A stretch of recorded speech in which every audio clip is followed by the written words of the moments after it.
un tram qui frôle les véhicules, passant à quelques centimètres à peine de leur carrosserie. C'est le quotidien des conducteurs des lignes 92 et 97 sur cette portion de la chaussée de Charleroi. Et il n'est pas rare qu'ils soient complètement bloqués. La situation a assez duré, estime la STIB, qui demande une solution rapide à ce problème.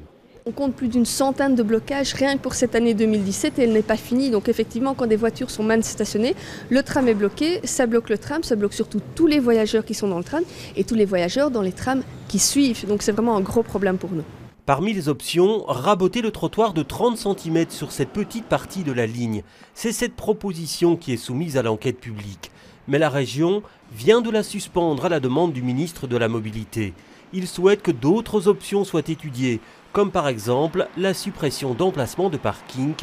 2 fois 10 places environ seraient concernées. Une idée pas vraiment bien accueillie par les chefins du stationnement de Saint-Gilles. On a déjà supprimé énormément de places de parking à Saint-Gilles pour justement favoriser la mobilité douce, les vélos, sécuriser les piétons avec les oreilles de trottoir, etc. Donc la chaussée de Charleroi est vraiment une artère commerçante.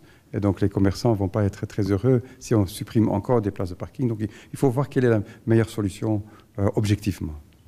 Quelle que soit l'alternative choisie, la STIB souhaite que l'on règle au plus vite cette question. Avec le report de l'enquête publique, ce n'est pas vraiment ce vers quoi on se dirige.